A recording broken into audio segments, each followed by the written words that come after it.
session 1, we shall be discussing the future developments and trajectory of ties between India and China and how this shall redefine the global order. For this, I would like to call upon Lieutenant General Narasimhan Sir, Director General, Center for Contemporary China Studies and member National Security Advisory Board, to chair the session. To begin with the insightful presentation, we have Professor B.R. Deepak, Center for Chinese and Southeast Asian Studies and Managing Director, Think Tank India Journal, who will present on China's national security policy, CCP and PLA threats and challenges. Over to you, Professor. Bala, I may kindly hand over to General Narasimhan for doing the needful, for chairing the session, for bringing in the other speakers, etc. That's the job of the chair. So please hand over to the chair. Yes, sir. Over to Lieutenant General Narasimhan, sir. Yeah, thank you very much, Commodore Watson, Mr. Heblicker, Mr. Sashi Nair. It's a privilege to be here. And when I was offered this opportunity, I immediately grabbed it because this is one of the important events that I think one would like to be part of. And I also would like to thank Mr. Ranade for setting the stage for the reminder webinar that is going to be on today and tomorrow. As part of the first session, the topic is India-China future development and trajectory of ties. Redefining global order is the title. So basically what it implies is two things. One, are we still looking at the China and India being the part of the Asian century? Or is it only China going to be part of that century? Two, how are internal situation of China, international behavior of China, the economic performance and the military reforms that China is undergoing, how are they going to evolve and impact this relationship? Thirdly, it is definitely on the cards that the global order is getting redefined. And this is not something which is new. It has been on for a few years now. And how is that going to pan out? To discuss all these three, we have a panel of eminent speakers, Professor B.R. Deepak from JNU, Professor Chengappa from Bangalore, and my own friend and course mate, General Ravi Shankar, to discuss the three different topics. The first topic is going to be what has been already announced by Bala. So without spending much, I'm not going to introduce the speakers. All of them are well known to this audience. So may I request Professor Deepak to deliver his presentation, please. Thank you. Yeah, thank you, General Narasimhan. Can you hear me? I hope I am audible. Yeah, you're audible. Okay, it's a great pleasure to be invited, for this webinar. And the topic, as I've been assigned, is China's national security policies, threats and challenges. It's a very huge topic, and Ranade has already laid a sort of like a big roadmap, and some of my observations that would be, overlapping what Ranade has said. But still, I think I have 20 minutes, and I will finish it within the time limit. What I will do in my presentation is I'll flag out, 4 issues, rather take a kaleidoscopic view of China's national security. So right from its inception, maybe I'll not take too much time for the first and second point, maybe third point where, a current situation is there. I'll delve a little more. Essentially, it would be, an overview of, you can say, 30 years under Mao and 33 under Jiang Zemin and Hu Jintao, and 8 years under Xi Jinping's regime. So essentially, it will, take the audience through revolution, reform, and the new era period as the Chinese they define it. The first, military and political security during the Mao period, or maybe slightly little later till reforms, During this period in time, so it was obviously determined by, as Mao himself put it, war is inevitable, and class struggle was, one of the slogans in China. So Mao made it his immediate choice to lean to one side, but the differences with the Soviet Union, as we know, that grew, and the paradigm shifted, what the Chinese called Lianga Quan Tou Daren, to fight with two fists, so that is confrontation with both the superpowers. But during this period in time, China called for Afro-Asian fraternity and opposed imperialism, revisionism, reactionaries, in various countries, and in India was considered as one of the reactionaries, which was conniving with KMTs, or Taiwan, another reactionary force there. So China believed this kind of policy was essential for safeguarding national independence, sovereignty, security, and territorial integrity on the one hand, and safeguarding the revolutionary achievements of the party leadership and socialist system, which I think especially these two components, so they are still being emphasized even now by Xi Jinping. So we witnessed various movements such as 3 antis, 5 antis, and anti-rightist movements, and finally, the culture revolution. So these measures were successful in creating a huge army that saved the Communist Party and socialist system, for China, but also inflicted untold miseries on Chinese people, worsened the relation with USSR and India, of course. Perceptions on border, according to my understanding, I think it was just an excuse for its economic domestic mismanagement, but in reality was an attack on imperialism, revisionism, and reactionaries. And obviously, we also saw that approachment with the United States as the relationship deteriorated with the Soviet Union. So that is the first point. And the second point, it transitioned from traditional security concept to non-traditional security concept. This is the period of Deng, Jiang Zemin, and Hu Jintao from 1979 to 2012. So during these 3 decades, so China made huge adjustments in national security policy.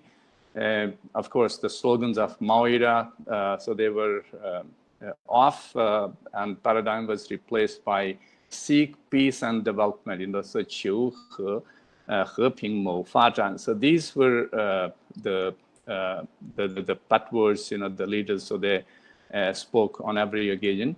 And I think it was a necessity arising out of the reforms and opening up which China had initiated. And as a result, the notions such as the good neighborliness and later on harmonious world of Hu Jintao and the major power relationships, so they were floated with success, albeit, of course, US never accepted China's notion of a major power relationship. Deng Xiaoping's reformist agenda, so it was pushed by successors like Jiang Zemin and Hu Jintao.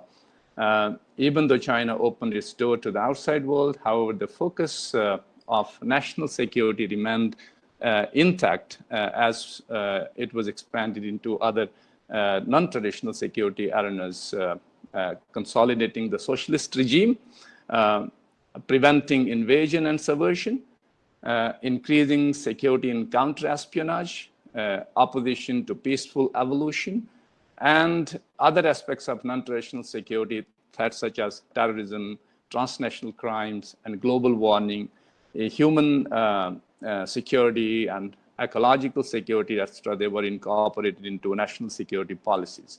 And in 2000, China established the Central National Security Leading Group that closely worked with Central Foreign Affairs Leadership Office. I think maybe this was the cue where Xi Jinping later created so many leading groups and became, head of these leading groups.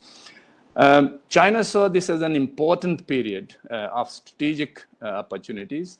In 1997, we see Jiang Zemin proposing a new security concept, 新安全观. It was centered on mutual trust, mutual benefit, equality, and cooperation. In fact, these are also enshrined in the major power relationship.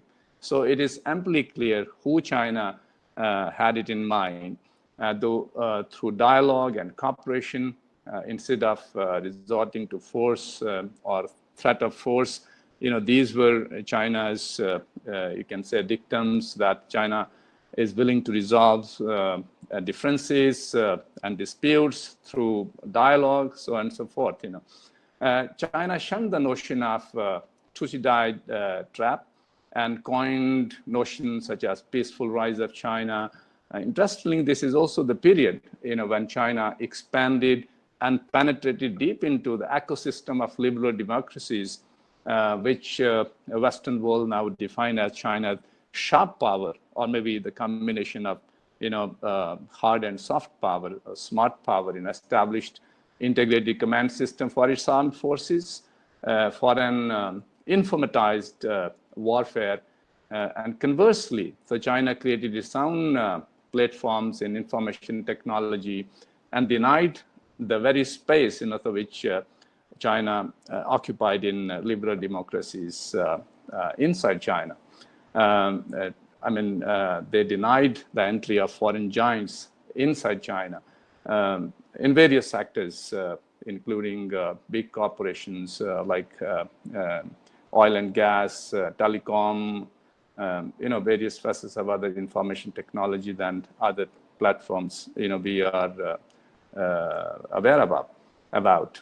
So in 2011, so China released the white paper, and it is in this white paper so that we get to know, so what their national security policy is trying to identify further. In fact, it was a white paper on China's peaceful development, and it officially announced its core interests, namely national sovereignty, national security, territorial integrity, national unity, and national political system established by the Chinese constitution, and overall social stability and economic and social sustainability. So these were the goals defined, and we will see that, so these are widening in scope, or I would say that, they are this security boundary of national security, it has been expanded immensely by Xi Jinping. So that brings me to my third point, so maybe I'll elaborate it a little more, which is comprehensive national security concept in the new era proposed by Xi Jinping. This we see as the socialism with Chinese characteristics, as they say, entered the new era since 18th National Congress of the Communist Party of China in November 2012. China's national security policy went for an overhaul. During the third plenary session of 18th Central Committee of the Communist Party of China, held between 9th and 12th November 2013, China proposed to improve the public security system, improve the level of governance, and establish a new security commission.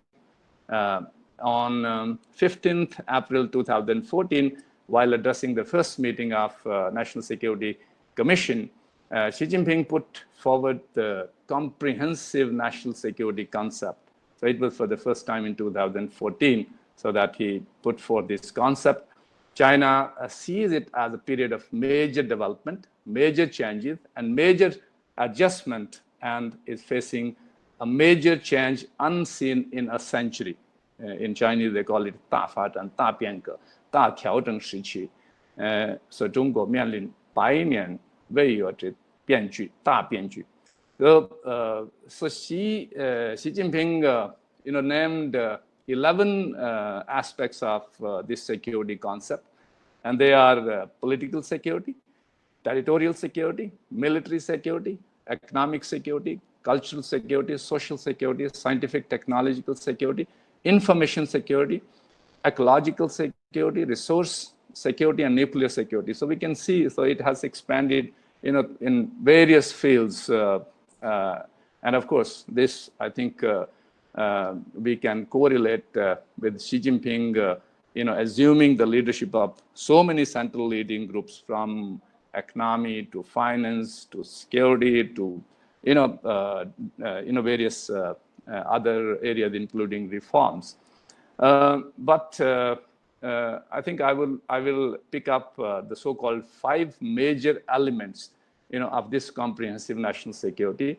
So that is taking people's safety as the purpose. Xi Jinping has time and again harped on people-oriented approach. In fact, in almost all his speeches, so this element is highlighted, and political security as fundamental. So this is the second aspect I would be a little elaborating on, and economic security as the foundation, and that is where the Chinese Communist Party and Xi Jinping, so they find legitimacy, and military security, and then finally the culture and social security as the guarantee for the promotion of international security as the support, of all these other securities. So these five elements I will briefly deal one by one. So as regards the political security, I think it is a foundation of national security policy in China, implying that regime security, that is the leadership of the Communist Party, and system security, so that is the socialist system in China, and ideological security, their ideology, Marxist, Leninist, Maoist, ideology, including Deng Xiaoping's thought and Hu Jintao's harmonious world, Jiang Zemin's 3 rapids, and so on and so forth. So they form the part of the ideological security, and including Xi Jinping's own thought. They are the top priority, and this has been reiterated by Xi Jinping on various occasions, including the 19th Party Congress, when he emphasized on the path, that is the socialist path, the theory, is various ideological, paradigms so China has floated, and the system in China. He said that it will not change for a long time to come. I think the change in constitution could be seen in this light, where he had been made president for life. The path, which is economic development, remains the main priority, guided by the theory developed by the first to his generation of the Chinese leadership, and guaranteed by such a political and economic system that is, the Chinese say, the rule-based. And internally, since the 18th National Congress of the Communist Party of China, the party and party member discipline, so which Rana De spoke at length, and has closely linked internal party discipline and political security and national security. So he has integrated so many facets in this political security, and cleansing the party, or the tiger and fly campaigns. So they are very much part of this political security. Second is economic security. It guarantees the legitimacy of the party state. It is this, in this context, Xi Jinping has been advocating this people-oriented development, the man contradiction, which he has flagged out in his report during the 19th Party Congress. The Chinese dream, which again, they explained very nicely, the goal of 2 centenaries is targeted against the tigers and flies, reinforcing the mass line as a fundamental of the party, providing the best public service, so on and so forth. So it has been integrated with it. That's why we see that under Xi Jinping, if we take just an example of the high-speed railways being constructed in China, it has already crossed 36,000 kilometers, which until Hu Jintao's time, it was just 8,000 to 12,000 kilometers. Now, the military security, of course, this I think it is from the very beginning that China has emphasized on this rich and powerful notion, Fuqiang, right? The concept, and it has continued till date. So building a powerful army remains a top priority, to safeguard political, economic, and territorial security, which has been elaborated by various leaders throughout the history in China. No wonder the defense spending, has increased by 40% in the last 3 decades in China, which is whopping. I think this is also one aspect which has, created ruffles in White House, that so China was perhaps spending so too much on defense. So with such a spending, so China has been able to develop anti-access area denial capabilities. It has been able to integrate command and informatizing in its various platforms. The development of stealth fighters, aircraft carriers. It has also been able to militarize the South China Sea, because of these capabilities, and build military bases outside China. As Rana Day again pointed out, the Made in China 2025, it is very much part of this planning. It also must be seen in this light. One of the most ambitious, goals of this program, which essentially China said that it is a national development strategy, but it has identified, to achieve 40% self-sufficiency by 2020 and 70% self-sufficiency by 2025 in core components and critical materials in a wide range of industries, including aerospace equipments and telecommunication equipments, and achieve international recognition for Chinese brands. So this has been seen as an opportunity, by China for its major players outside. But with the ongoing trade war and the Cold War, I think so. This has totally been rocked. The Chinese ship, it has totally been rocked, as Rana has mentioned. As regards territorial security, Taiwan, of course, it remains the top priority, and I don't think they would be able to fulfill the unification, before 2021. That is the first centenary of the Communist Party of China.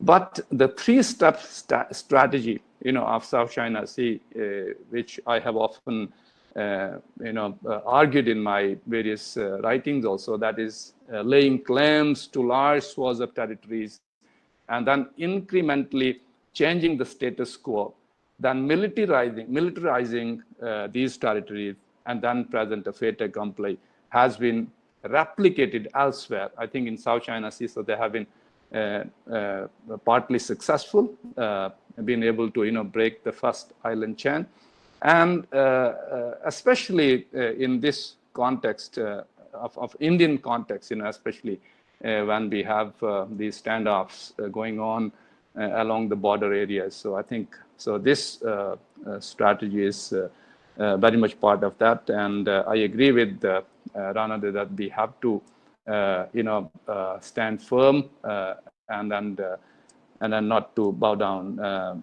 before Chinese as far as these standoffs are concerned.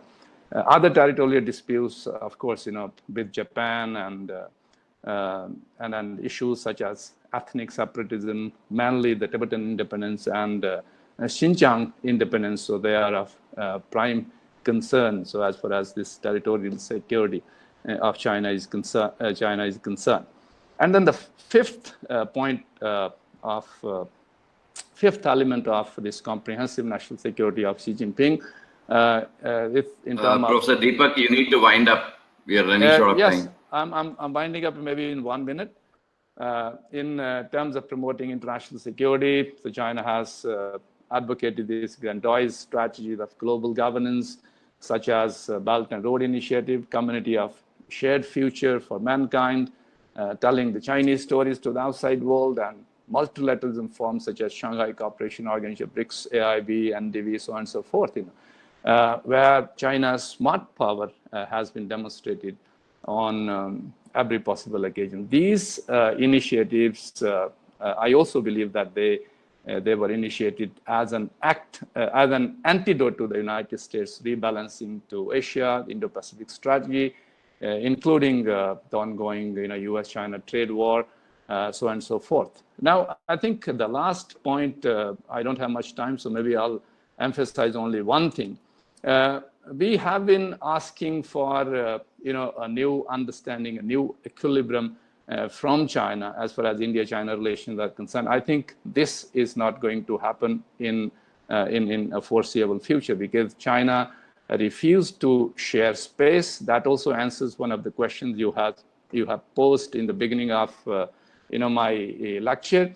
That 21st century, it doesn't see India as a partner in this, because it has refused to share space with India, share power with India, and it believes that the balance of power is hugely in favor of China. So therefore, I think we have to think about other ways, we have to devise a long-term, goal-oriented, sustainable strategy to make our domestic, economic, social, and political drivers strong. I think only this way we would be able to face up to the Chinese challenge and this maybe security challenge. I think I'll stop here. Otherwise, I'll cross my time limit. Thank you very much. Thank you, Professor Jeepak, for that particularly splendid explanation of how China's national security policy has evolved over a period of time. I will reserve my comments till the end. Mr. Ranade, would you like to answer the questions before you leave, or you're going to wait for some time so that I can go ahead with the other speakers? Why don't you go ahead with the other speakers? Otherwise, it will break the flow. I'll answer the questions at the end of that. Fair enough. Thank you. Thank you very much. Now I'll move over to Professor Chengappa for his presentation. Please go ahead, Mr. Chengappa. Thank you. The crux of India-China relations is all about the border dispute, right? So now the border dispute is something that we need to go into very briefly. So I'll take a few minutes to explain the border dispute from a historical and diplomatic perspective.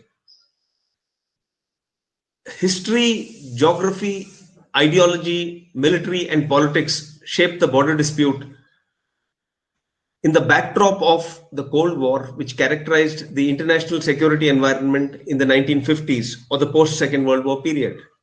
Now, India and China entered or became nation states in a very different manner. While India became a nation state through a peaceful revolution, China became a nation state through civil war. Now, when the British Crown handed over power to India, to independent India, has to do with territorial claims based on history or ethnicity or nationalism. And this brings us to the five-finger theory of Mao Zedong, where Tibet is the palm of China and Bhutan, Ladakh, Nepal, and Sikkim are its five fingers. Now, China occupied Tibet in 1950, which was an initial clash of interests. However, New Delhi-Beijing relations remained cordial. Thereafter, in 1954, there was a cartographic dispute where China, in an official publication, The Brief History of Modern China, showed vast tracts of erstwhile Soviet Central Asia, Southeast Asia, as the historical frontiers of China. Similarly, Bhutan, Nepal, Sikkim, and Assam were also depicted similarly. In March 1959, there was a Khampa revolt in Lhasa, Tibet, and the Dalai Lama fled China, or fled Tibet. And in 1959, that is when India-China relations began to deteriorate. The geography revolves around the line of actual control, which is now a major contest between the two countries. Now, the line of actual control, as everyone knows, is not delineated on the ground. And here we have to make the distinction between a frontier and a border. A frontier is all about inhospitable territory, while a border is a much more clearly demarcated line between the two countries.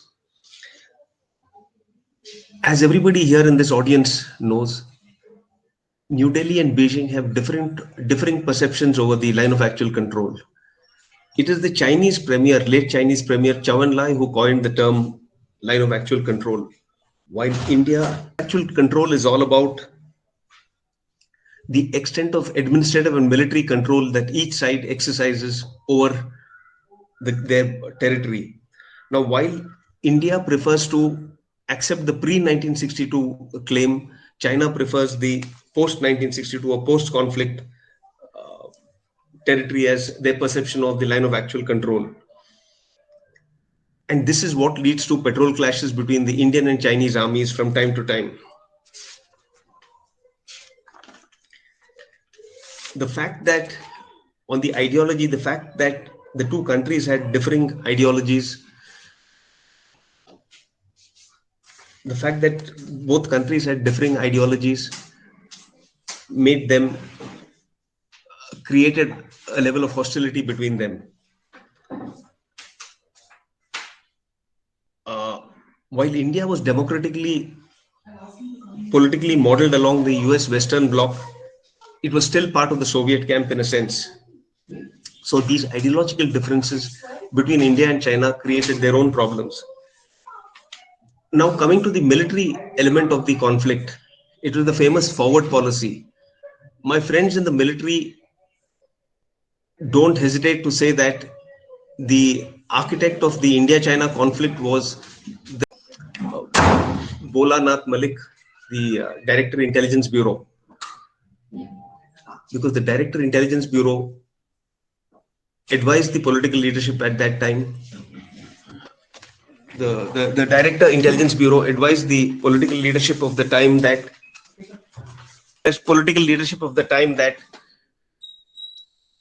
the forward policy would not pose a problem. However, the Indian military intelligence said that the forward policy would create problems, but the Civilian Intelligence Bureau's version prevailed.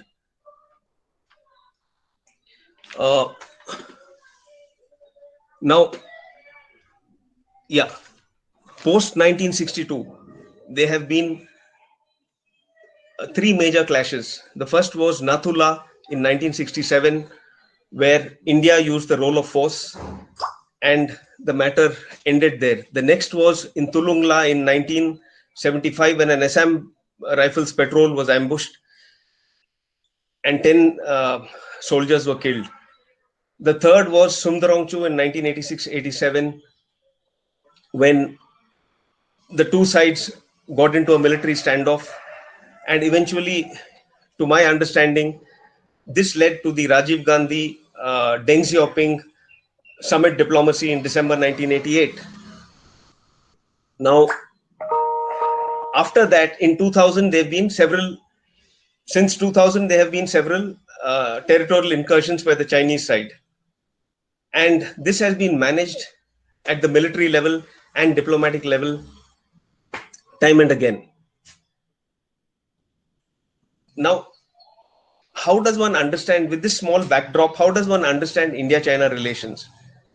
There is the pre-conflict phase up to 1962, and then there's been the post-conflict phase from 1963 to 1975. The normalization phase from 1976 to 1988, and the political relations phase from 1988 to 1991. And then you have the post-Cold War phase from 1992 to about 2008. Now, throughout these phases, the border dispute remains a constant. Now, what is the way forward for India to handle its relations with China, which in terms of strategic stature is far superior to India? Perhaps the only principle is collective security. If the diplomatic corps, the Indian diplomatic corps, is able to do its job and get the right and powerful allies on India's side, India has got to be at the forefront of this struggle. So these are the perspectives that shape the India-China relations. The fact that the economic relationship between the two countries at one time peaked to such an extent that China was India's largest trading partner was a positive sign, to the extent that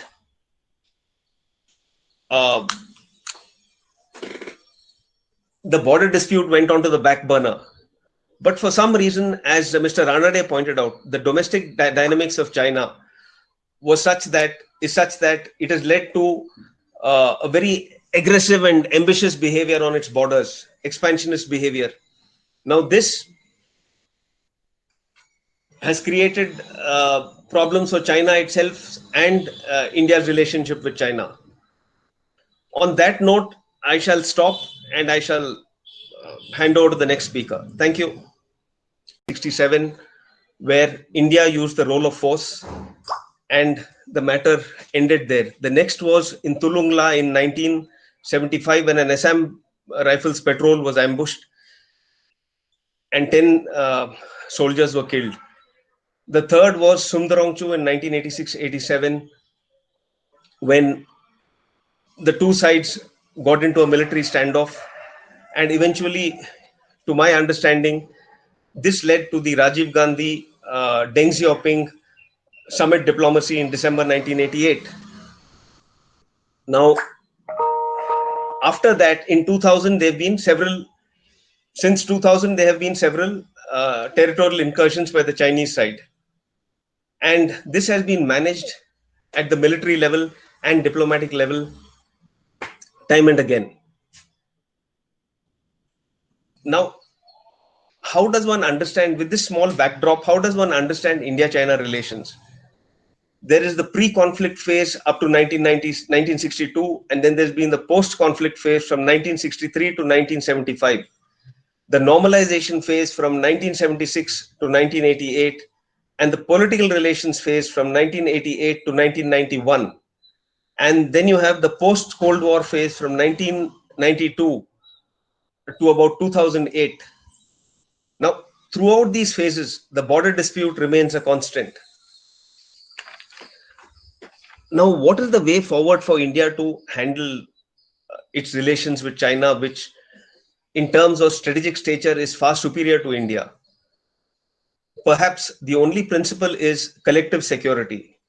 If the diplomatic corps, the Indian diplomatic corps, is able to do its job and get the right and powerful allies on India's side, India has got to be at the forefront of this struggle.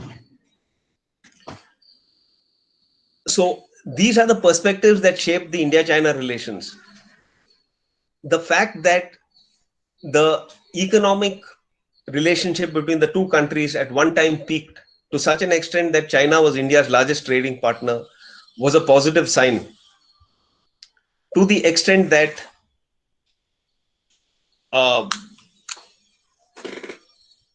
the border dispute went onto the back burner.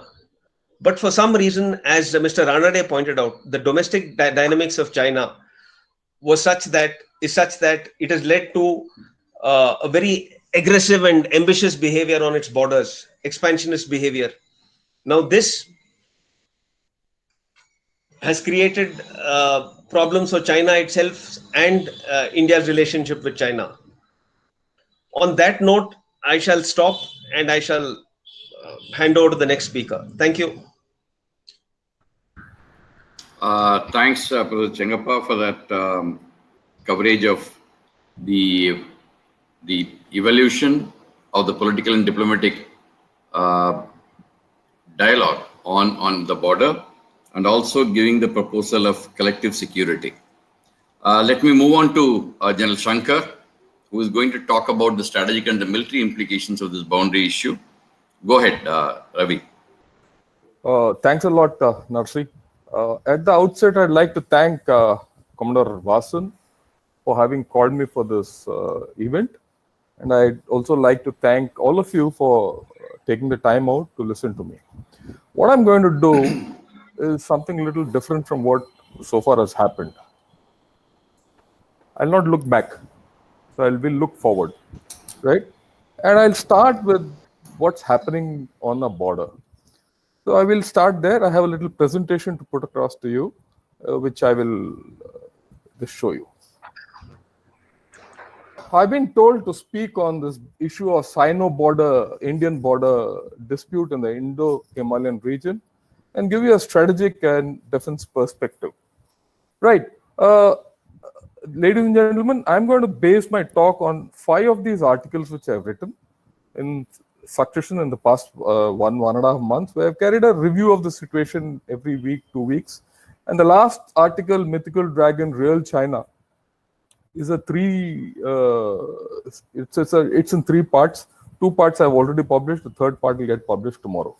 And you can see my articles on www.gunnershot.com. Why I'm saying is I'm not one of the regular guys in this circuit. Okay. Now we all know that we are stuck head on with China in the Aksai-Chin region.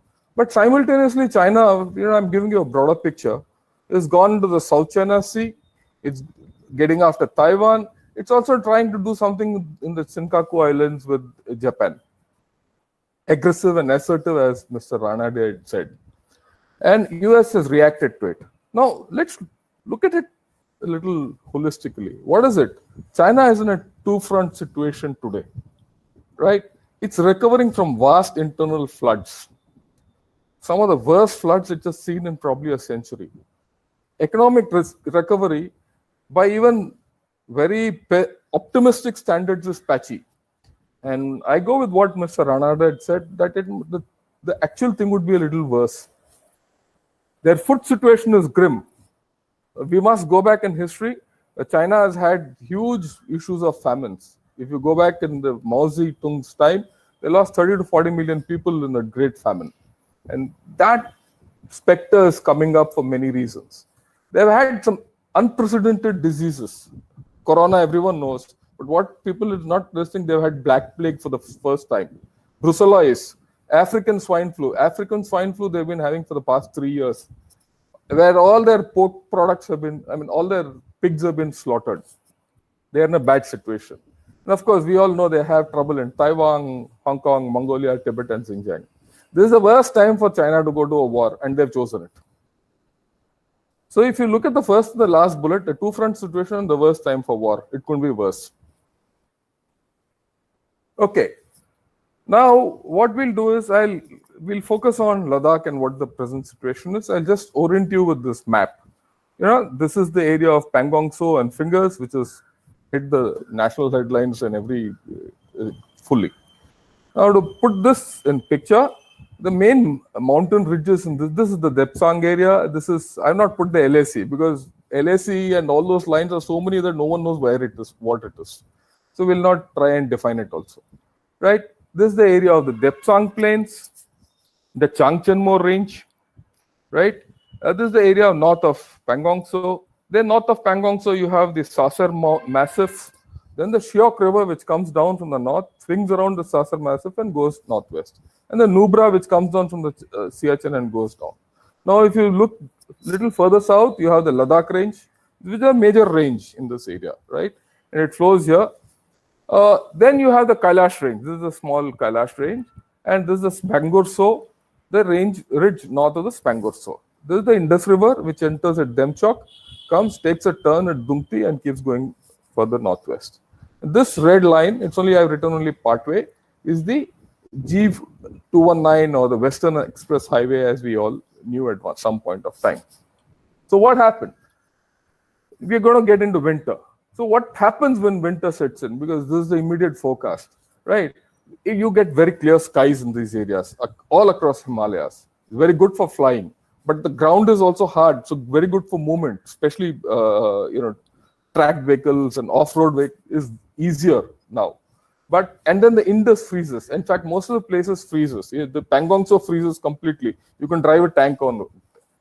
So mobility is much better. But then you have extreme cold, you have high winds, which is there. It's a plain area of 14,000 feet. The plains have touch about 14,000. You go higher into the hills, it's 16 to 18,000 feet. Does it preclude operations? It does not preclude operations. But then large operations are difficult and logistics are difficult in this area at this point of time. There is something funny which is going to happen in this Himalayas from this month to the next month onwards. It's called the jet stream. The jet stream flows all along the Himalayas. What is this? There are closed tubes of air, high speeds, broad 50 to 100 kilometers in width and dimensions.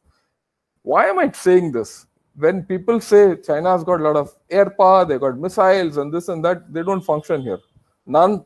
It's very difficult to guide a missile or hold a UAV when in this jet stream conditions. Very unpredictable. So it's got a huge bearing on how operations carry out, and it's got a huge bearing on the effectiveness of a force and using the aerial power altogether. Not that it can't be done, but you need a lot of expertise. In my opinion, and it's a very considered opinion, PLA doesn't have it. Okay, now we all know north of Pangong Tso what they've done.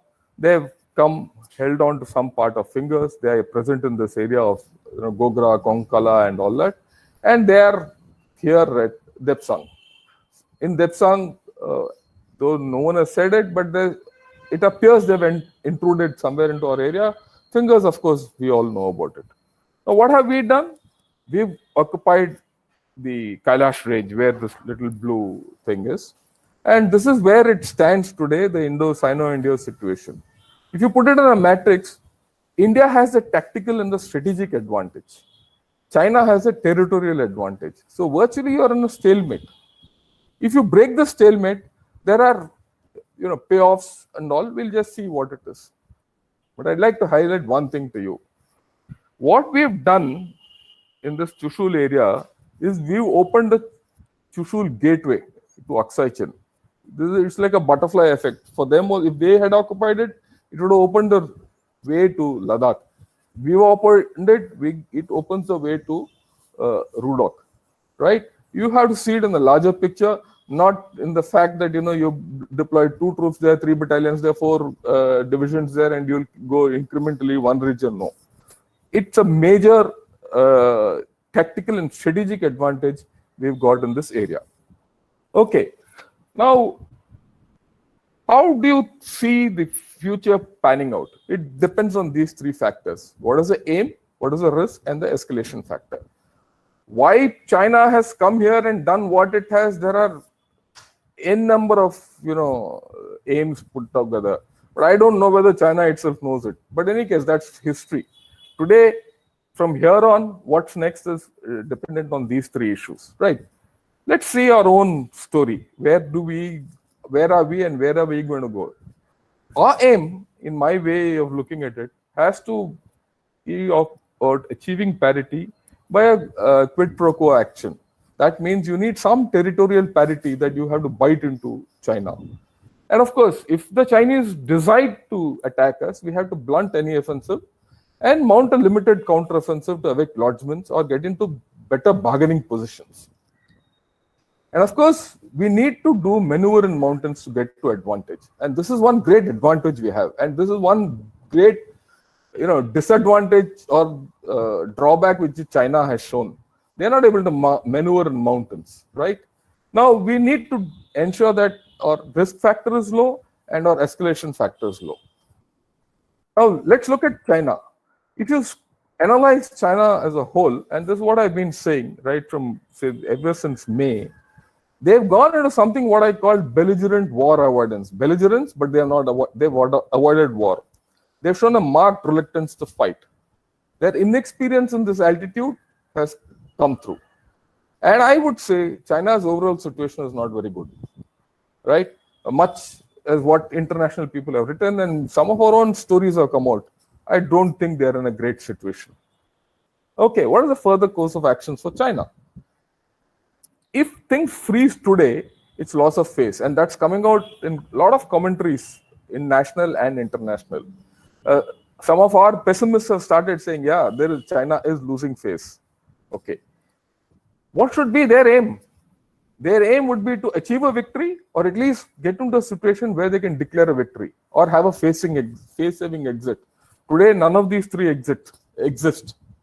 They would like to keep a low risk option. Why a low risk option? The risks for doing anything and losing are far too high due to the very reasons the previous three speakers had highlighted, especially in a situation where there is some political uncertainty with Xi Jinping, and he's gone in for a high risk option in tackling India. And they would like to keep this escalation low. For the simple reason, anything escalating here means putting more troops in along the Indian border, denuding or not having enough to face the Americans on the other front. And that leads them into great problems, right? What they would like to do, they'd like to wear down India in talks and scare us to vacate the Kailash Range. To all their talks, in any TV channel, or for that matter, any of their public discourse, they want us to vacate the Kailash Range. They know that they are in a very great disadvantage in the Kailash Range, right? They will not vacate the areas captured. That's not their history. Even in Wangdong and Sumrangcho, they have not vacated. We did what we did. We got a lot of things, but they didn't vacate. So to expect that the Chinese will vacate the Fingers area or whatever they've got is, I don't think so. Right. They have an option of extending the conflict to the east, further east, that is to Sikkim and Arunachal. But then I don't think the PLA has the strength. If you do the numbers matching, and this is not my own assessment, I've been convinced of it from a long time.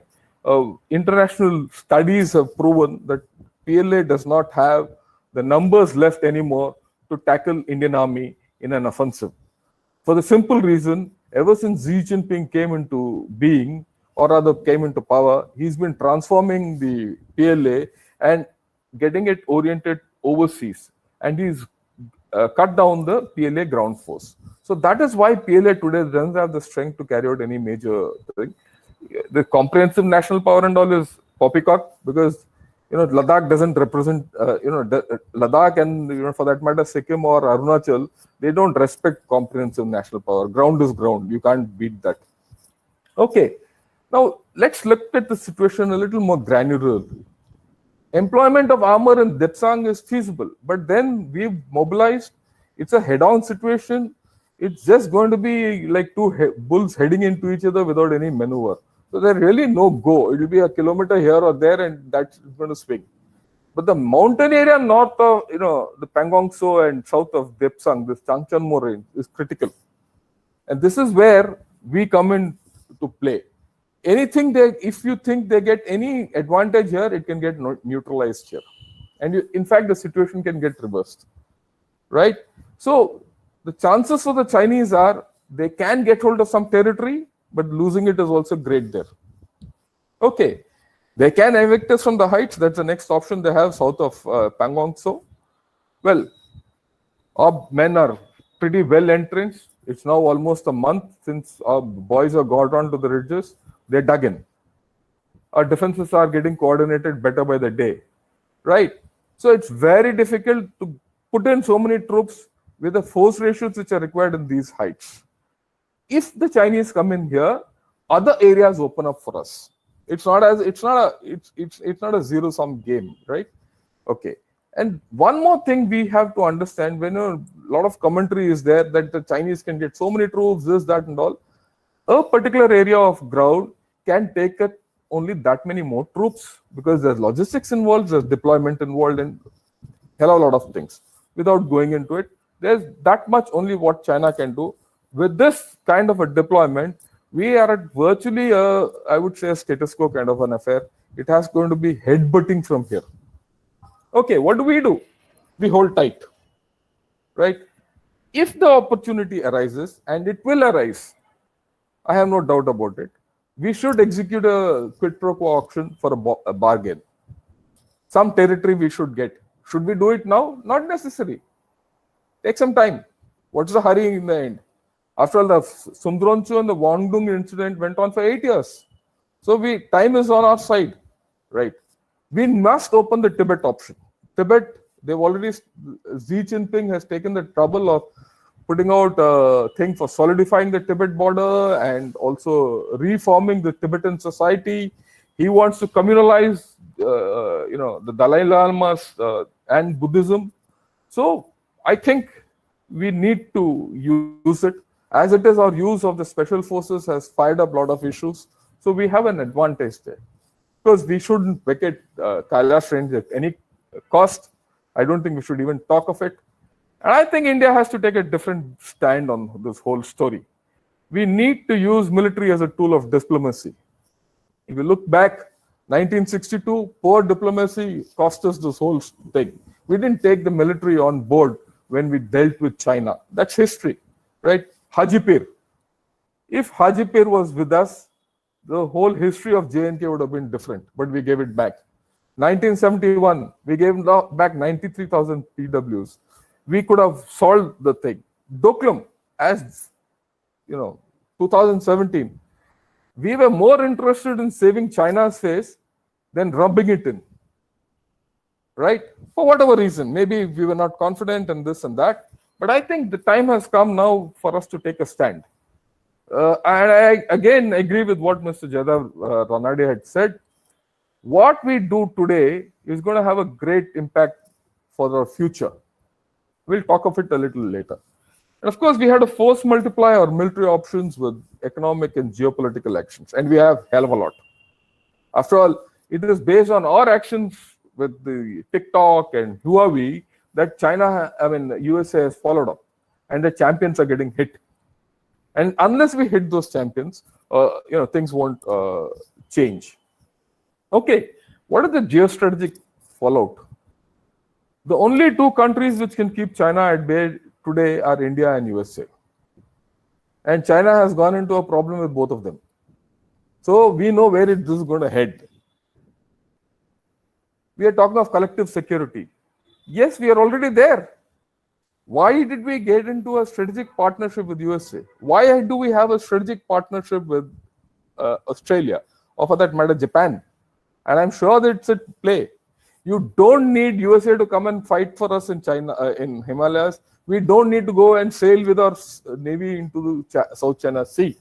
We take care of the Indo part of it. The Pacific part of it can be taken care of by Australia, Japan, and US, and things will be normal. And let me tell you, China, as far as I'm concerned, is caught in a vice. There's a great opportunity for us as a nation to get rid of the ghost of 1962. Indian role in world affairs will change if we go through this and hold firm. And I don't see why we don't have. We need to step back. We need to grasp this opportunity. People will come say it's going to cost more, but then nations have to pay a cost to do better in life. This is a security which we will be giving for everyone, and this, I think, puts us on the leadership role in global affairs. Now, at the same time, where is China going? I feel China is a society without a check, right? They've got diseases, they've got problems of aging, they've got ethnic disparity, they've got huge problems of pollution, agriculture, the degradation, climate change, diplomatic isolation, military limitation, and economic trimming. If you put all these three things together, all these issues together, and you analyze the Belt and Road Initiative and the Made in China 2025 initiative which they've done, which was again mentioned by Mr. Ranade, you'll see that actually China has taken a big hit. And I don't think they're going to get into the great dream of rejuvenation of the Chinese this thing, right? And I think we just have to hold firm and sort China out. That's what generally I've had to say. Any questions? I'll take them on at the end of the session. Thank you. Thank you, Ravi. That was a good expose of what is happening on the line of action control and what needs to be done about it. Am I audible? Yeah. I'll take just 2-3 minutes to cover a few issues that have come up in the morning through the three speakers. Firstly, along the security domain, you please understand the security domains of China involved from somewhere around 1956 onwards, when Mr. Mao Zedong talked about active defense. That is the first tenet which still holds good even today. So this is something that we need to keep in mind, the active defense concept, which talks about we don't have to wait for, in simple terms, we don't have to wait for the adversary to launch the offensive. We can preempt it if it is required, which implies that China can take the initiative to stop any kind of offensive that comes onto it. That is point number one. Point number two, one good way of understanding China's evolution of security thought is through their defense white papers. Starting from 1998 onwards, every alternate year they have been publishing except for a few variations. But more importantly, you should look at 2013, 2015 and 2019 defense white papers and add that with 2006 defense white paper. You will find the timelines, you will find the evolution of the security thought that is coming up very clearly. And what it implies in one line is that from a territorial kind of defense, they are looking outwards and trying to go global. So this is something that comes clear out of this defense white paper and the security thought. While Professor Deepak talked about smart power, what US is doing at this point in time is to use sharp power. Like we know, smart power is a combination of hard and soft power, whereas the sharp power that US is trying to use is, again, a question which has come up in the chat box as I see it, is to drive a wedge between the people and the Communist Party. That is the kind of sharp power that you can look at. On the collective security, I would impose a little caution. Please understand, collective security is all fine, but when you have to get into a situation like what we have, I think you need to be prepared to take it all by yourself. There are limitations to collective security that we should be aware of. On the claim lines, please understand the claim lines are well known. It is not that the Indian Army doesn't know the claim line or the Chinese don't know the claim line. The issue that comes up is there is no congruence or there is no mutually accepted kind of a line. That is where these problems keep coming up all the time.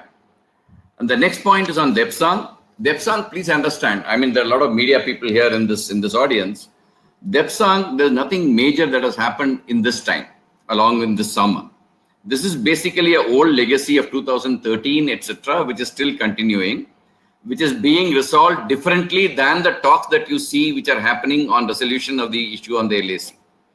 The issue of Depsang is not part of the other major problem that you're discussing with these military level talks and WMCC, etc., etc. That is supposed to be resolved locally. And so this is nothing new. So somewhere down the line, the media has caught on to this, and this has become an issue which has come up this time around. The next thing is on the PLA numbers. Please understand the way the PLA numbers have reduced. This is the 11th or 12th reduction of numbers that are going on in the PLA. This is nothing new. In 2005, they reduced 200,000. Now they have reduced 300,000. They are also trying to reduce the number of the ground forces.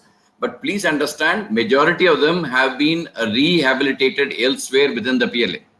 Why I am saying this? Please understand this. When the initial reductions took place around 98, etc., 60 divisions en masse got converted to People's Armed Police.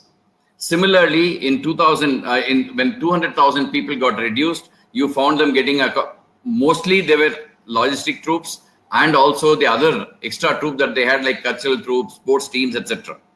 Similarly, in 300,000, again, you will find a number of them getting rehabilitated elsewhere. Like, for example, the Marine Corps, which had just about 10,000 people in 2 brigades, is supposed to be increased to 100,000.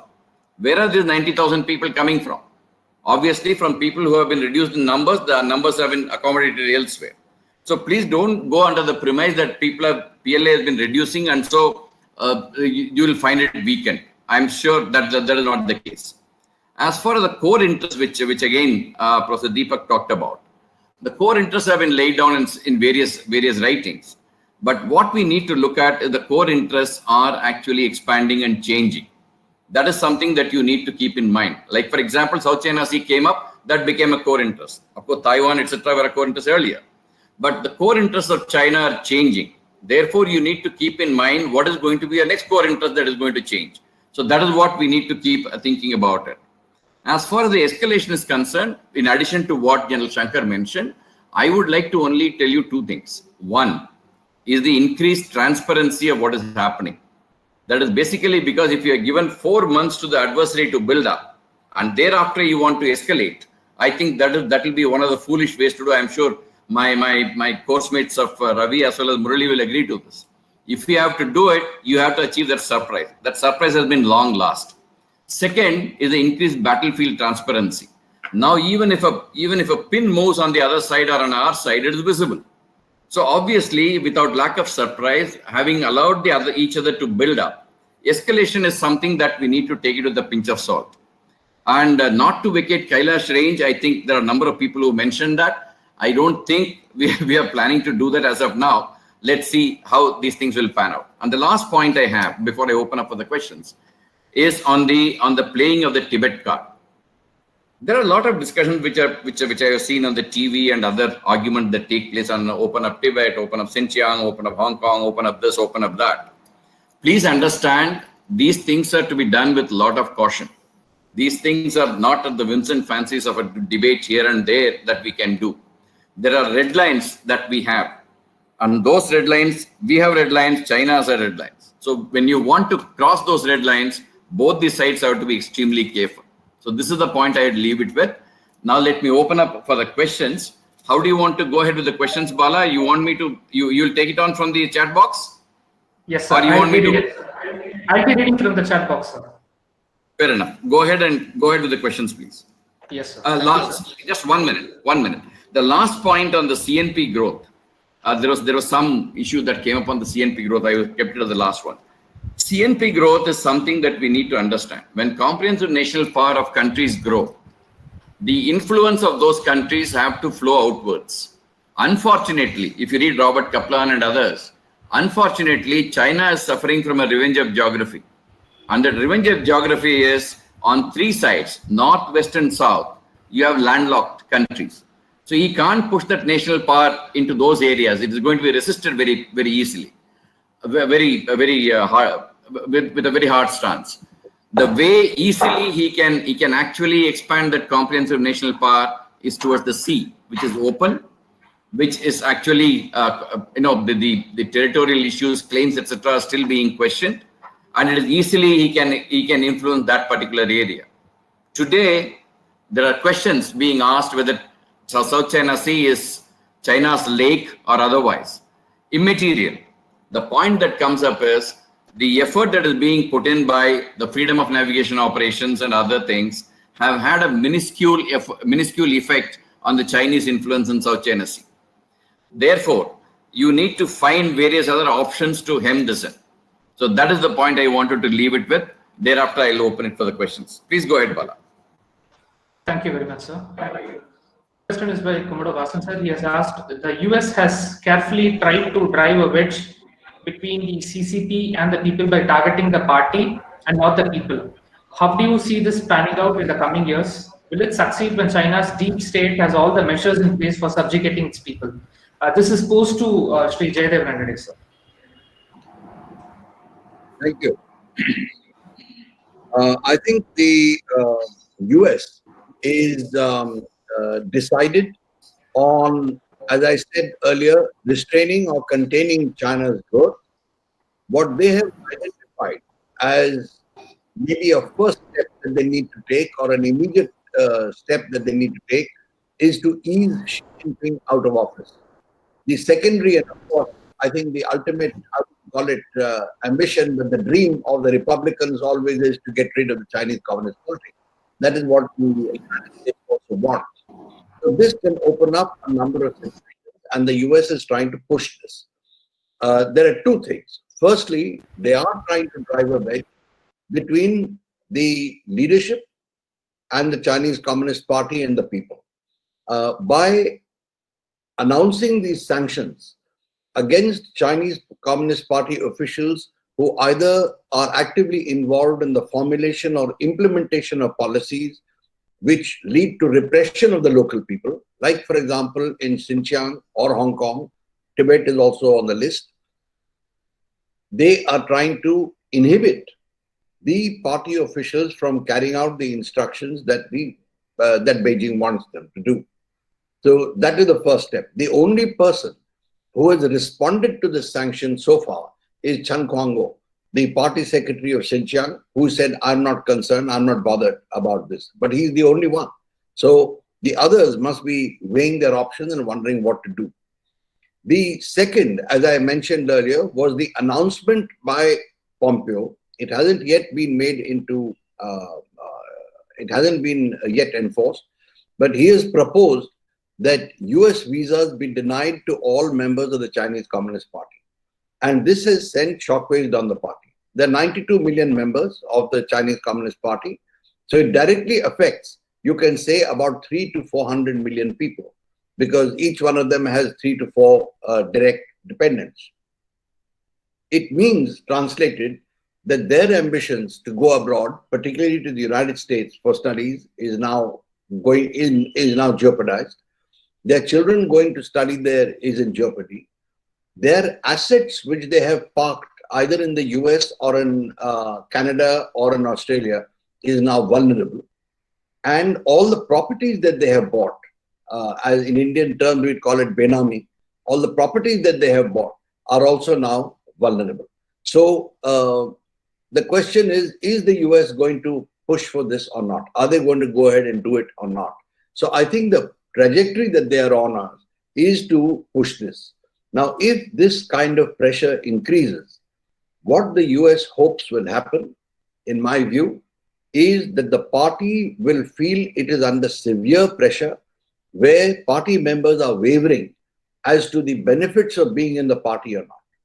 And that is when the party will reach, the dissidents in the party will reach a critical mass, and combine with the veteran leaders to tell Xi Jinping that in the interest of the party, you please step down.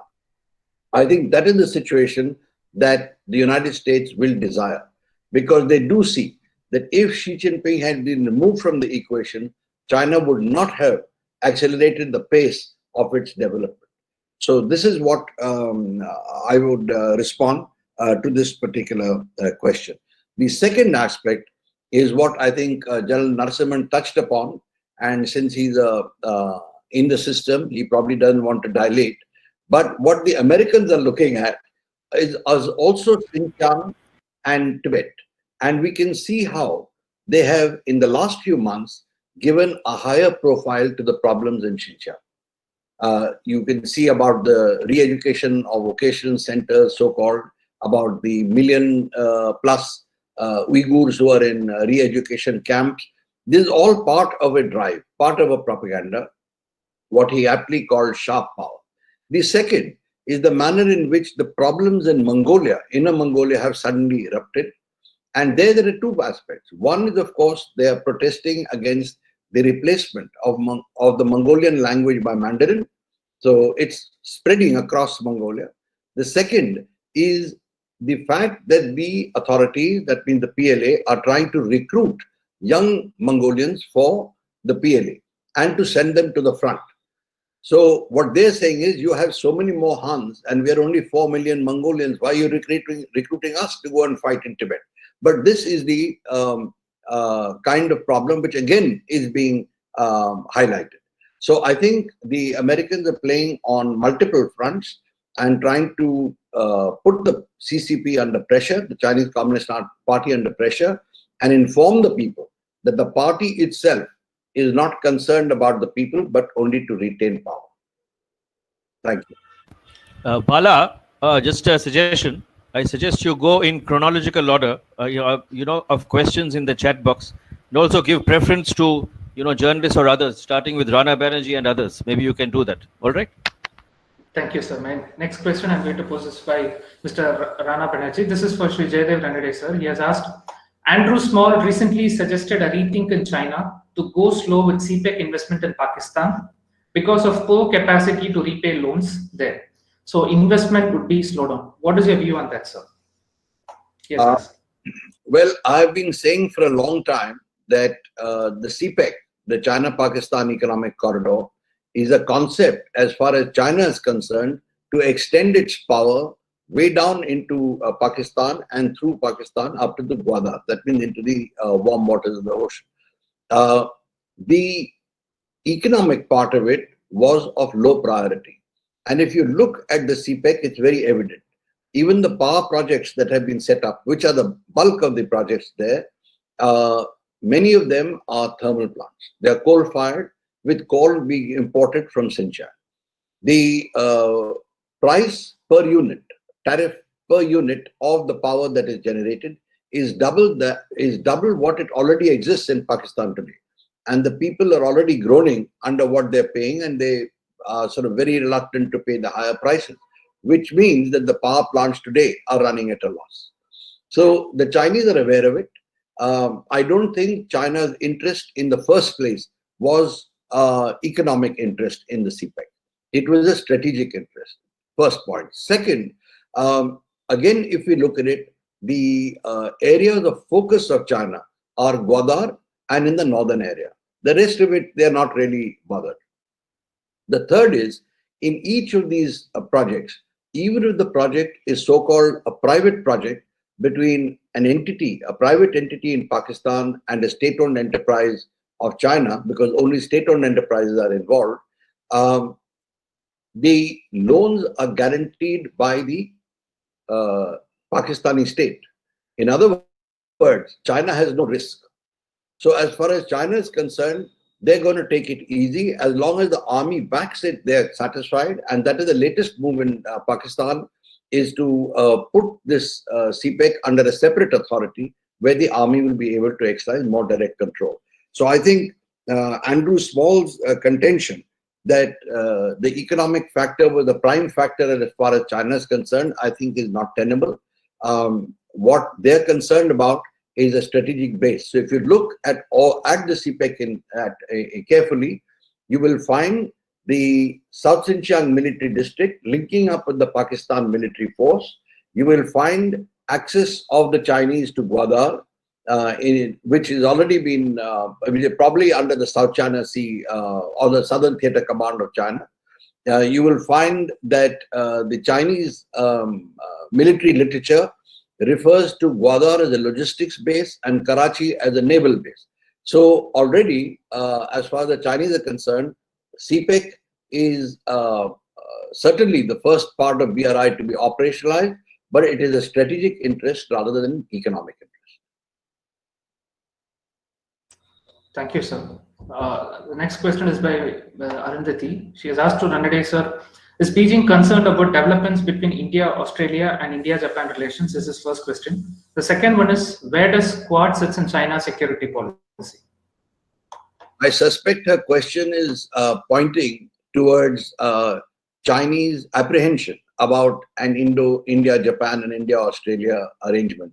Here, let me put it that I think many of us exaggerate China's concern about an India-Japan or India-Australia kind of tie-up. And I will give you the reasons for why I say that. Firstly, China has already started talking to the Japanese. They're trying to establish a kind of a relationship where, again, things become slightly normal or less tense without giving up on their territorial ambitions. The Japanese seem to be responding, particularly the Japanese business lobby is keen on continuing the tie-ups with China, which they already have. They're the ones who pressured Shinzo Abe. And I think that kind of an arrangement will continue. I don't see China getting apprehensive of an India-Japan tie-up, though that will be the most, I would say, the one to be most concerned about, until and unless they see the US, Japan, and India becoming closer and looking at things in a coordinated fashion. Second, India, Australia, well, again, what will be the area of operations where we will come in? It will be the South China Sea. I think the Chinese today feel that they are in a comfortable position in the South China Sea, unless, again, the other countries are willing to risk a showdown, a military showdown with the Chinese. I think the appetite for that kind of risk doesn't exist right now. The only country that I see who might come in is the United States into that, and that depends on what happens with Taiwan, etc. So I don't look at that. The Quad itself, it has been discussed for so long. We haven't yet seen it getting a tangible form. I think there are a lot of, to put it frankly, there are a lot of questions about the commitment of each one of the Quad partners to Quad itself and to the security aspect of Quad. What may be more workable in the long term, from my India's point of view, from my point of view, is if we look at a configuration of Vietnam, Singapore, Indonesia, India coming up, backed by Australia and the United States and Japan. I think that would be a more workable and effective kind of a Quad, countries which have a stake, countries which have a commitment to counter China. Thank you, sir. The next question is by Commodore Vasan, sir, for Professor Deepak. He has asked, on the growing Asian discontent with regard to China, India has been extremely accommodative. Now, since much has happened, is there any scope for reconciliation between India and China, because India has been pushed from the position of a fence sitter?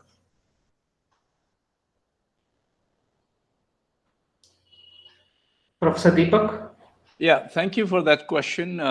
I think, yes, maybe initially, if you see the 50s, especially, and even maybe during the 60s, India seems to be a bit accommodative, supporting China, in various forums and blundering.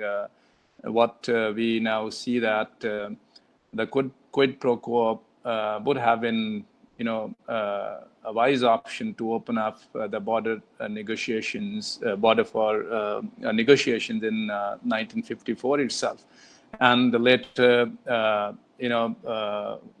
supporting China's claim to the United Nations Security Council throughout. Almost 30 times India has supported. I think apart from these two things, on border, especially as far as territorial concerns are concerned, I don't think India has been accommodative at all. In fact, Chinese, they wanted us to be accommodative, and that is why these various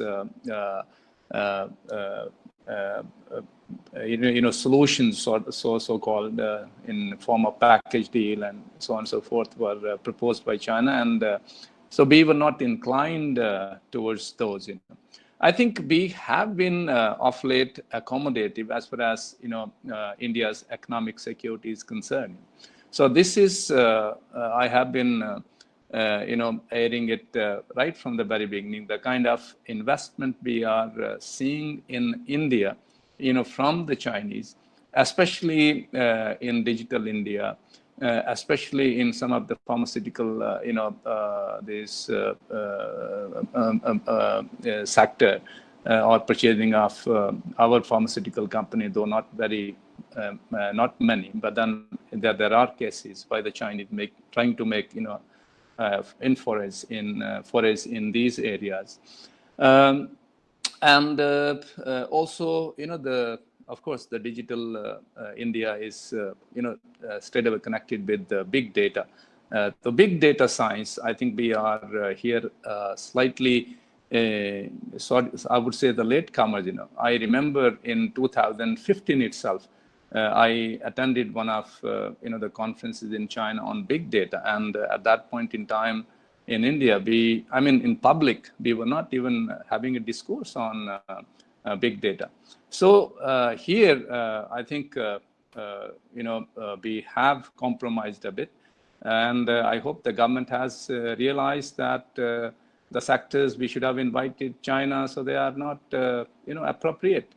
As far as reconciliation is concerned, again, I would see that with China's economic heft, China not willing to share power with us, China seeking parity for smaller nations with India, especially in subcontinent. I don't think China is going to give up much room to India. So therefore, I think we have to see how do we rebalance to China? And if that happens, if we are able to do that, so maybe by aligning some of our interest, I'm not saying that we would slip into the US lap, though the Chinese, so they have already started to say that it is a quasi-military alliance of India and China, of India and the United States to pin down China, from both the sides. So I think if our military security is somewhat aligned with these countries like United States, Japan, and particularly in Indo-Pacific, there may be some scope, because Chinese, they are also not that hard nuts, so they would see the opportunity and then may, accommodate our interest, elsewhere. But I think at this point in time, it appears extremely difficult that the Chinese are in any accommodative mode. Thank you, Professor Deepak. The next question is by Mr. Prasad. He has asked, prior to the border crisis, there was an impression given from 2014 that there was a very good trade relation between the countries. But now it has taken a 180-degree turn, due to which our business came into great grief. So he has asked, was there no advice from any Indian think tank to the government? He has given this question for the panel.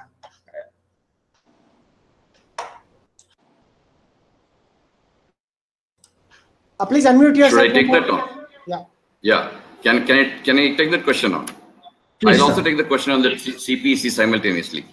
Please understand, nobody was under the illusion that India-China bilateral trade was mutually beneficial. It was very clearly known to everybody that the trade deficit that was increasing with China was affecting our trade relationship. Definitely, there was no doubts about it. It is actually even when the government wanted to impose restrictions on telecom equipment, it is the telecom operators who put pressure to open up that particular market, basically because they were able to get equipment at a cheaper prices. So the issue that comes up is that people were very well aware of the pitfalls of doing business with China. But the fact of the matter is, since they were able to get the equipment and items cheap, they were going there with their eyes open. I don't think there was any doubts on that. Second thing on the CPEC, Andrew Small may say that China should go slow on CPEC. But please understand, CPEC is the flagship project of One Belt, One Road initiative of China. If they say that on CPEC, I'm going to go slow, CPEC is not going to be successful, I'm going to create a debt burden for Pakistan. Tell me which other country will come on board of One Belt, One Road. So this suggestion is okay to say that, go slow on CPEC, but China cannot afford to go on CPEC. They have to show progress there. I'm also not in agreement when they say that the other areas have gone slow. Please understand the mainline 1 has been approved. Please understand that the Amar Basha Dam has been approved. Please understand Gwadar has been approved. Please understand the highways have been approved. Now they are looking at going into Balochistan, the western route of CPEC. I don't think they're going slow. They went slow because of COVID. The investments have slowed down, I can see that. But I don't think they'll be able to go really slow on CPEC because they can't show anything to the world thereafter. Thank you. Thank you very much, sir. There's one question by young researcher. He has asked why there is so much paranoia, if we can say, in the CCP, considering that the business tycoon Ren Jianqing was detained over his comments over Xi Jinping's handling of the virus. Is the emperor, as called by the tycoon, afraid of criticism? I think Mr. Jaidev Ranade can answer that. That may be a better one.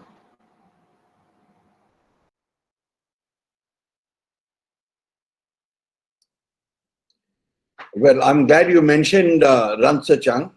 He's a princeling, as we all know.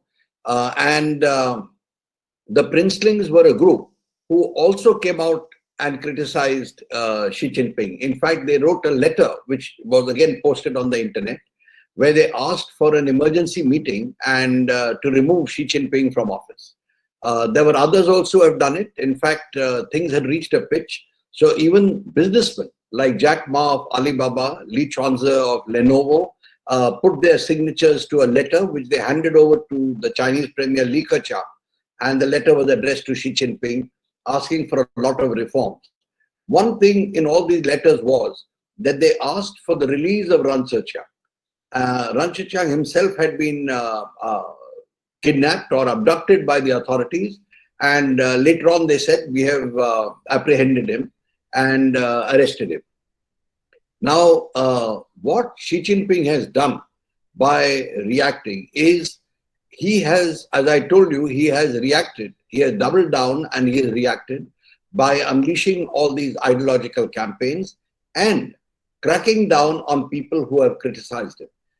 He is cracking down on them, like, for example, Shu Chang-run, the professor, Kai Xia, Shu Qiu, all three have been dismissed from their jobs, their pensions have been forfeit, and all their monies that they had have been confiscated.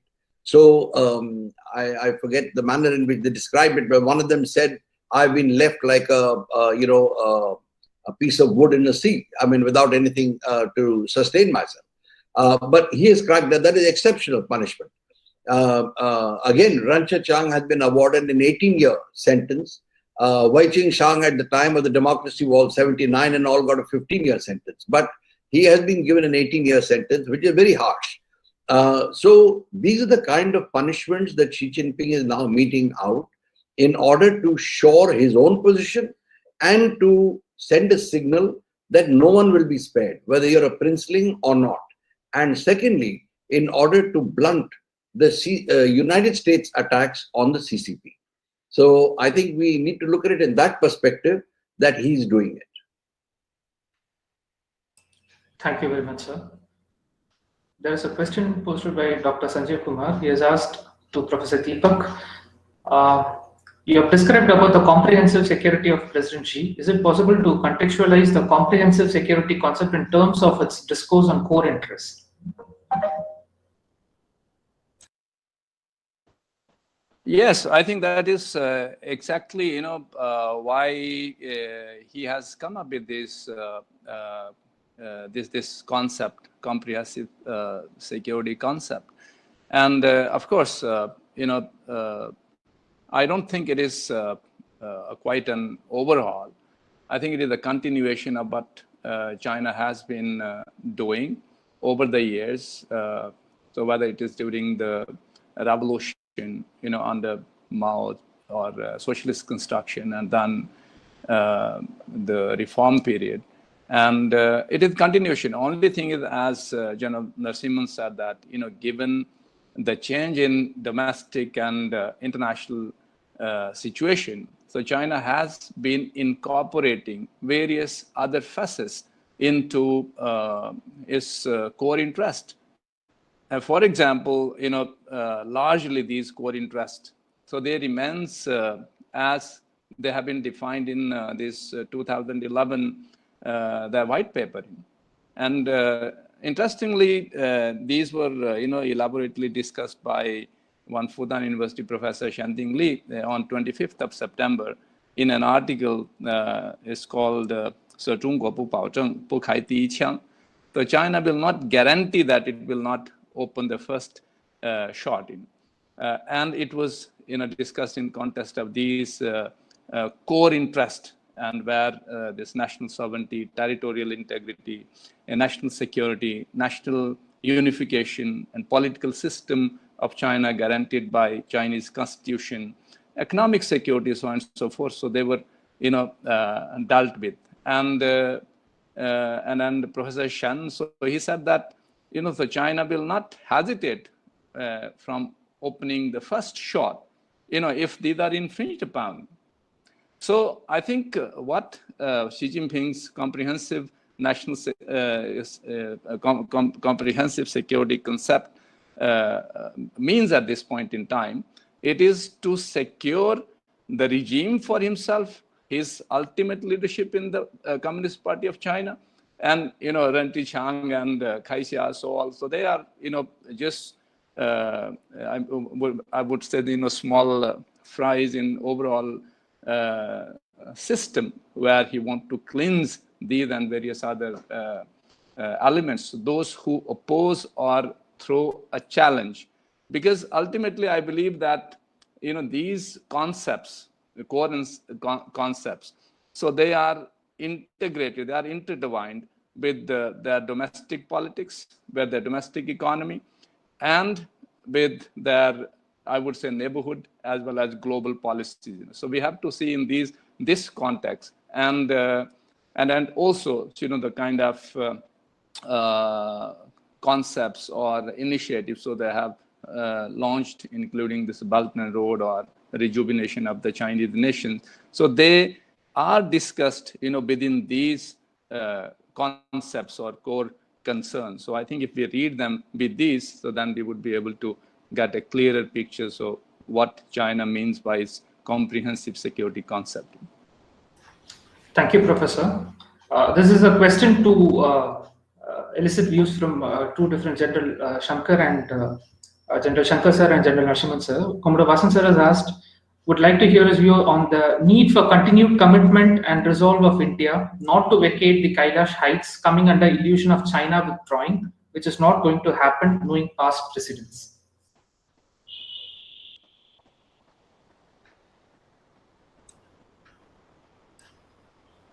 May I request General Shankar sir to come in first?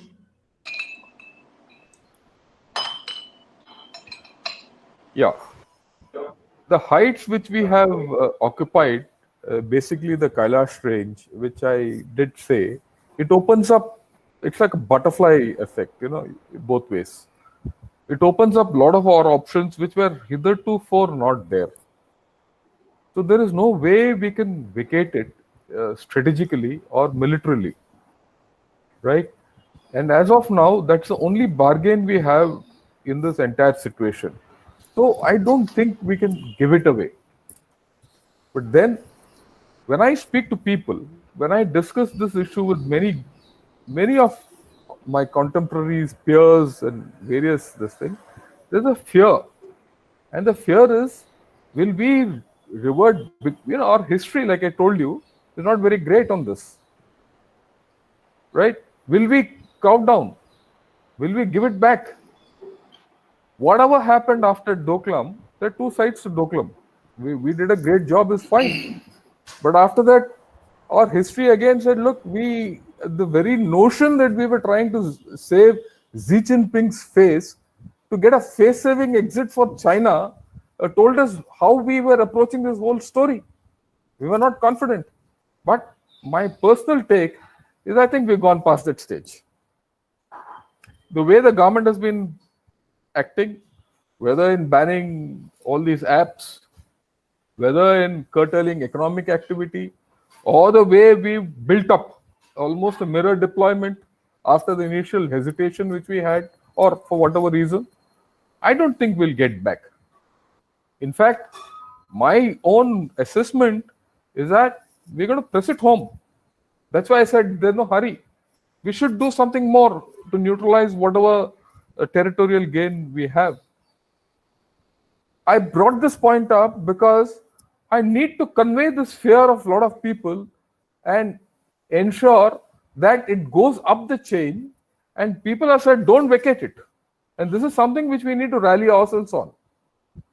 Right? I hope I made the point which the Commodore was raising. And I'm glad that, my friend Narasimhan has clarified it further. I don't think, thank you. So the issue that comes up is there are two things. There are two questions. One is on the hesitations of history, is what again Commodore Vasan has asked, and about this. On the Kailash range, please understand that this action has been taken. We'll have to wait and see as to how this pans out. And I'm no person who is has got some sense of tactical knowledge would advise anything to vacate Kailash range. It has given you tremendous amount of advantages, and we need to probably keep on maintaining that particular posture.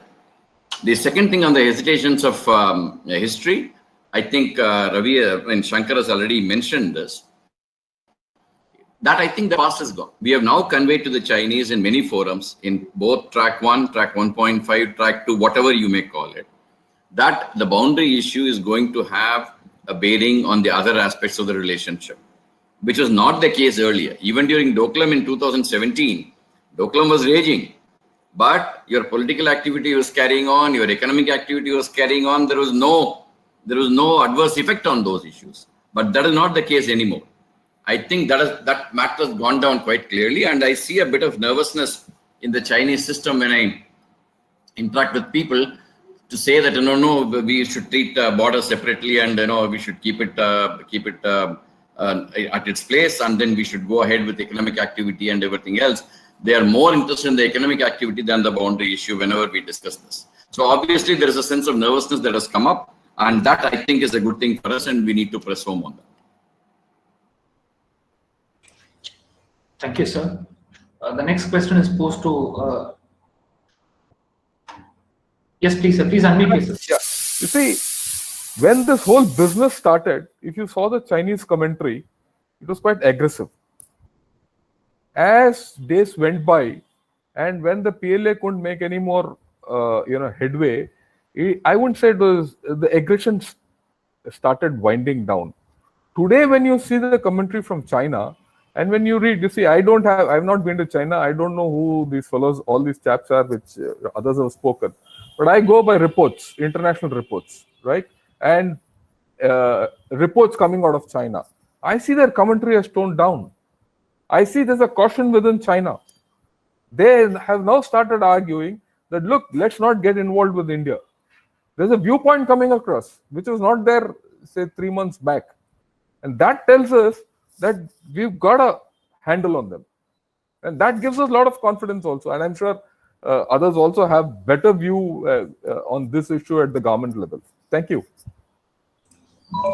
Thank you, General. This next question posed to General Shankar, sir, by Ms. Arundhati. She has asked, can we anticipate future flashpoints on the LAC? This is the first question. As a corollary, she has asked, do you feel India should change its responding to situation stance to long-term vision for LAC? And the final question is, what effects militarization of Himalayan region would have on the environment considering its fragile nature? Right. Pertinent questions. I'll answer the third question first.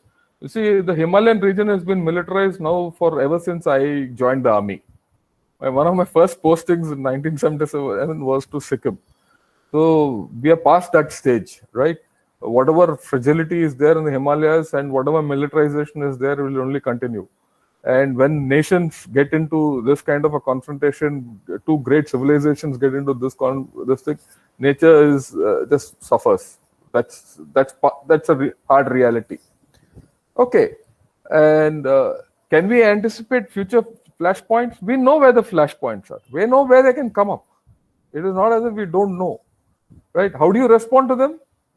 I don't think we could have responded better than the way we've actually responded. There's a lot of commentary within Indian circles, that we were late, our intelligence was poor, and a lot of A, Y, B, C, D. No. Again, my view was, if we had done a misstep at Nakula, we would have had a big problem in the east, right? Again, if we had allowed them to come down to Galwan, we would have had a big problem, right? We can. The thing is, so far we've been defensive in our orientation. We said, let's hold the LAC and we should, be defensive about it. But I think from here on, after having seen what the LAC is, I won't say what the LAC, what the PLA is all about. I have my own views about the PLA. It's one thing to have a lot of equipment, one thing to have anything, but it's a different thing to have a capability. And that capability has to translate into fighting. Ultimately, people have to fight on ground. It doesn't matter you have a big navy or not. You have a navy which can't leave your shores. So I don't think China has got what's coming out. What's coming out as an analysis is I don't think China has got that kind of a military power that it can go and rule the world. That's another 50 years away, right? I don't think it has the capability of settling the LAC to its own way of thinking. So what do we do? So far, we've been thinking of being defensive. Is it time for us to start thinking other way? Is it time for us to say, look, we are here. We know what to do. It doesn't matter. You try something and we'll do this. Right? So far, we have not said that. We have not said, you try something, we'll do this. That is something which we have to start talking. and then things will start stabilizing. Right? I hope I've answered that question. Thank you, General. There's a question by Commodore Vasan sir. He has asked on the China-Pakistan occupied Kashmir economic corridor. Has not India been very defensive? We have made some noise, but if it was China, he would mobilize his military and ensure that someone in a disputed territory was kicked out. We again have been accommodative to allow someone to invest $50 billion in an area that is ours. Now we have made it difficult for us to get China out, even if the territory is given back due to whatever reason. So is it fait accompli? I think it's open to the panelists.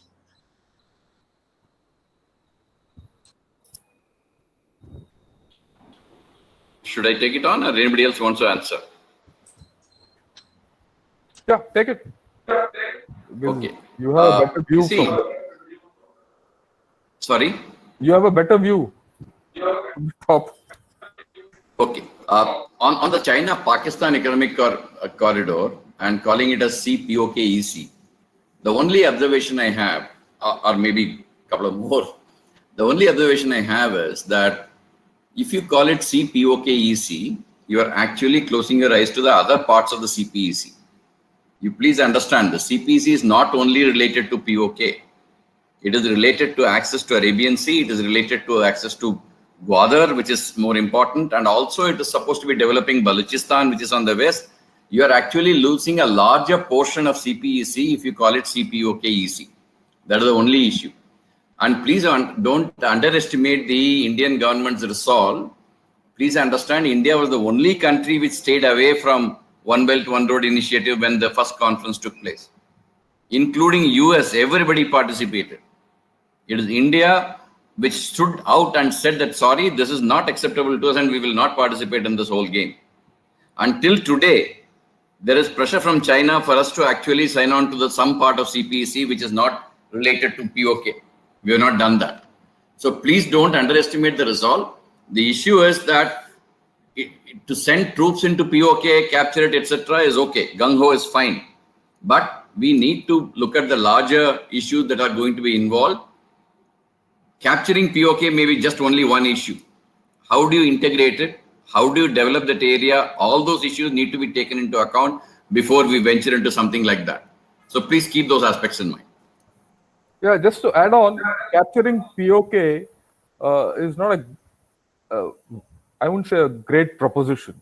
For the simple reason, the demography of the POK has been changed quite a bit. Right? It is no more case where the POK demography is akin to our demography this side. Right? So to take them on, what General Narasimhan said, I think it's a very important point that integrating there, we're going to take on 4 million people. Integrating them into your society is going to have its own problems, and things are not that rosy. And as far as CPEC is concerned, I think we need to take a larger view. And I think there are many more other options, asymmetric options to deal with CPEC than military options. And I think we have not yet played out our asymmetric options. In fact, we have not opened it also. I used to write a lot about CPEC, analyze a lot about CPEC a couple of years back. And my own view was CPEC is the third front of Pakistan. One Afghanistan front, the Indian front, and they've created a front within. And this is something, if we are pushed to the wall, I think we should handle that. And that front works to our advantage. Right? This is my views. I think, yeah. Maybe, can I just make one observation? Please do, Professor Deepak, and thereafter I think we can wind up, Bala, because we are already eating 12. Yeah, so Yes. I think, we have to look at the larger picture, as General Shankar said, because I see it as a part of China's pivot to Asia. CPAC is part of China's pivot to Asia and also part of their new strategy, so-called like aligning the small and stabilizing the big. They call it Lian Xiao Wen Da in Chinese. This is the new notion, so they are talking nowadays. So I think more than Pakistan, so I think we really need to focus here on China because China is part of this In fact, it is the engineer of this program.